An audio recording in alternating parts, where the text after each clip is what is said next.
Hello neighbors, it's Brad here from eTrailer, and today we're taking a look and installing the eTrailer trailer hitch receiver on a 2023 Jeep Grand Cherokee L.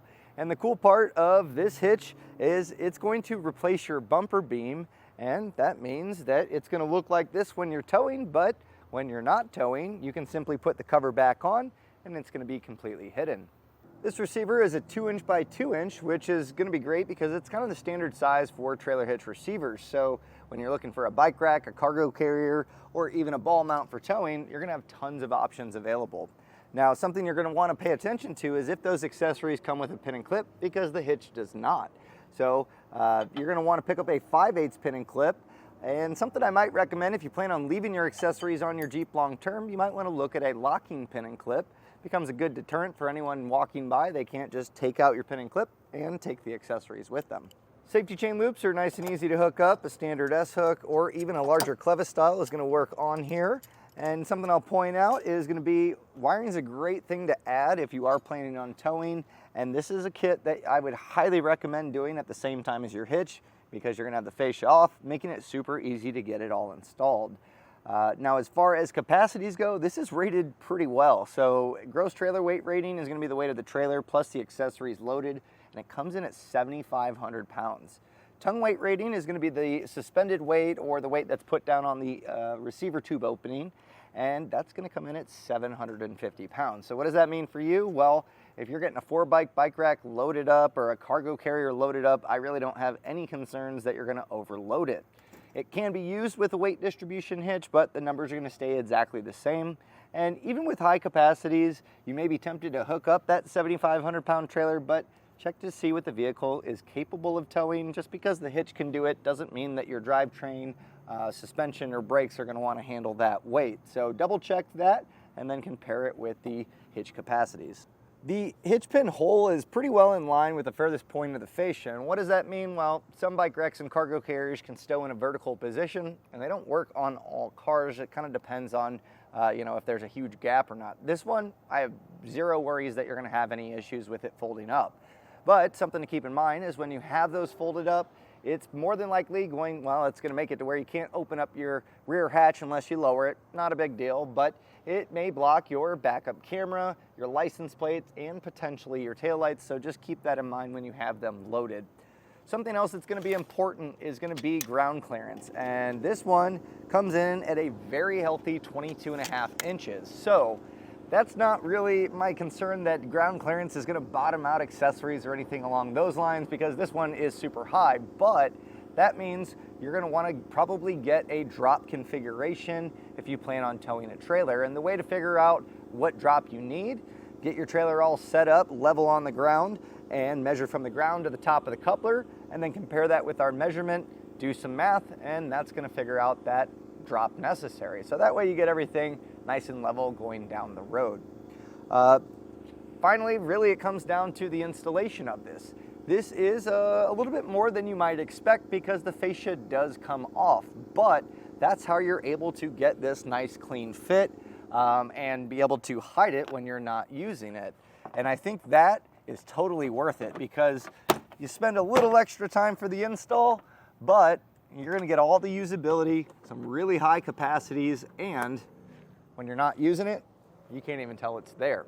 So when it comes to that installation, I'm going to walk you through step by step and make sure that you have the tools necessary to be able to get this all installed on your own. But if you decide I don't have the place, the time, the tools, or even the want to do it, I totally understand. But you can have someone else get this installed for you by finding someone close to you using our dealer locator. You'll simply put in your zip code and have a list of shops available for you to be able to get that installed. For you DIYers, stick around and I'll show you how to get it all installed on your Jeep. And in no time, you'll be out there towing or having your accessories loaded up. A few things before we get started on the installation. We're going to be removing a decent amount of hardware, so I recommend having a nice organized spot to keep all of that. That way, when you reinstall it, it'll be a lot easier and you won't be missing any hardware. We are going to be removing the fascia, but it's totally worth it on this one because the receiver is going to sit back here. But with that being said, you do want to have at least an extra set of hands to be able to pull this off, but a safe place to keep that fascia as you're installing the hitch. Another thing is if you're planning on doing wiring and you're going to tow a trailer, You're going to want to do that at the same time because a lot of this is much easier to do with that fascia off. So you might want to tackle that at the same time. First thing to get the installation rolling is underneath our fascia. We have two 10mm bolts on this side and two on this side. So we'll get those taken off. Now we'll head to the wheel wells, and we're going to be doing this on both sides of the vehicle. You're going to want an 8mm socket, and we're going to remove 4 screws that are on this wheel well liner.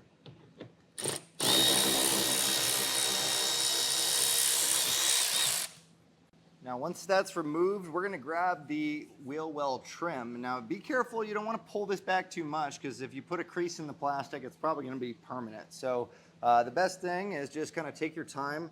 And there's a series of clips that are fairly easy to do, and they have just a green latch on them. But as you pull that back, there's also white clips, and those really are pretty easy to break. And I found the best way to get them off easily is you can grab that 8mm socket and just put that on the tabs there on it and just push, and that'll compress those tabs, making this a lot easier. So there's one there. There's also one that's located up here.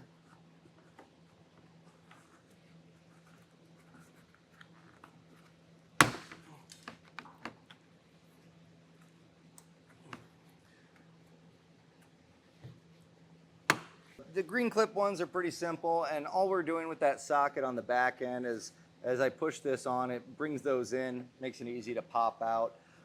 And once we're back this far, we're really just trying to gain access to this 10mm bolt that we have. So I'm going to just put shop towels back here, kind of hold this back for us, and then with my 10mm, I'll get this screw taken off.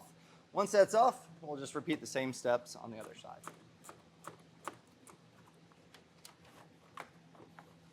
You're going to want to head to each side underneath, and you're going to find this electrical connection.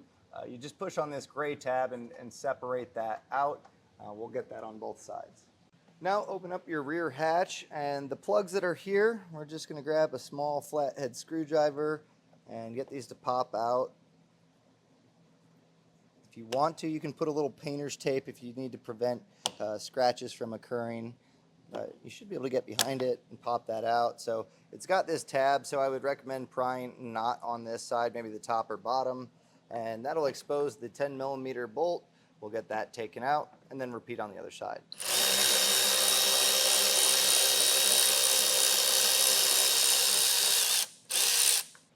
We also have this plastic cover by our taillight, and this plastic push, I would recommend trying to get it from the back side of the plastic. So with a trim panel tool or a flathead screwdriver, just kind of wedge that back there, pop it, and then the rest of this should come out fairly easily. There's some clips there, but again, once you get this one out, it should be easy. That's going to expose the T30 Torx bit screw holding in the taillight, so we'll get that taken out.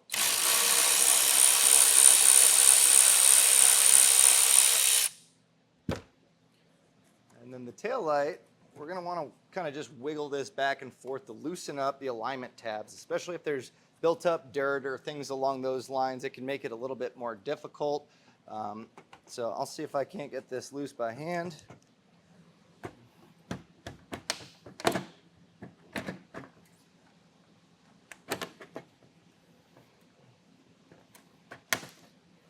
And the alignment tab, you can see the way that it faces on both ends. So if you just kind of pull back here, just be careful because sometimes the corners of the taillights can scratch the paint or chip the taillights in the process. So just pull it back this way, and then we're going to separate the plug. So that red tab, just pull that back, push in the tab, and then we can separate this. We're going to do the same thing on the other side. Now, we're getting ready to remove our fascia, and what I like to do to just prevent scratches as we pull this off and also put it back on, just run some painter's tape along the edges of not only the fascia, but I'm also going to put it along the rear quarter panel. It's just a nice, easy way to, prevent a scratch from happening because the whole installation could go really well, but if you scratch your car, you're not going to be very happy. So let's try to prevent that from happening. Now to get the fascia removed again, if you want an extra set of hands on this, it's pretty big, so it can be cumbersome, but just reach back, just put your hand in between the wheel well trim and the rear fascia, and then it's just clips along here. It's actually fairly easy to get. Just keep pressure closest to the clips. And once you get to this point, these should all unhinge. You may have to lift it up over the tab that's located right here. And you're gonna get the other outside portion to the same spot as here, and then that middle should pop out. Just pull straight back.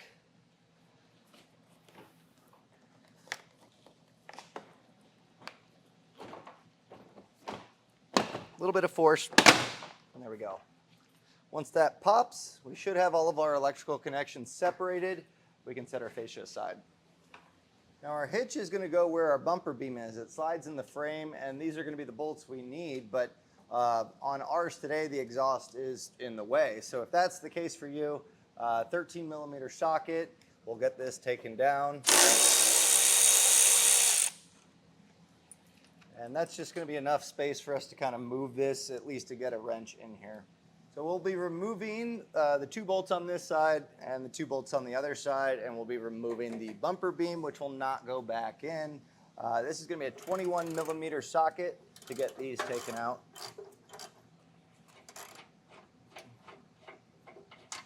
Once the side bolts are out, there's also going to be one on the bottom, so we'll get that taken out as well.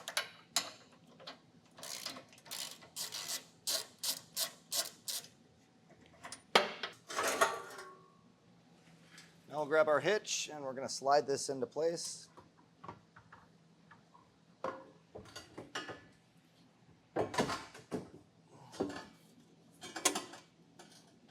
And on our L today, we're going to be using the farthest away from the body holes. So as we slide this in, we're going to be looking to see if we can get these to align.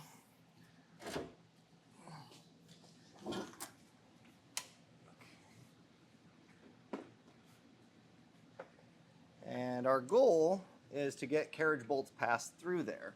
So I'll raise this up, and it looks as if these are going to be the holes that we use.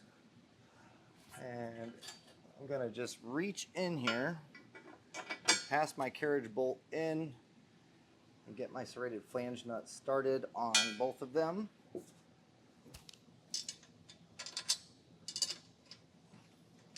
And this one, it's a little bit further. I can get my hands in there to pass it, but if you weren't able to get that easily, you can use the pull wires that they supply, and I'll show you how to do that technique now. So uncoil this, and we're going to grab the coiled end and feed it through the carriage bolt hole, and then feed this towards the outside here. You can then thread the bolt on that coiled section, and then just pull this through. You may have to shift the hitch a little bit, but that'll get that bolt passed in for you. And then you can take off the pull wire, get your serrated flange nut started.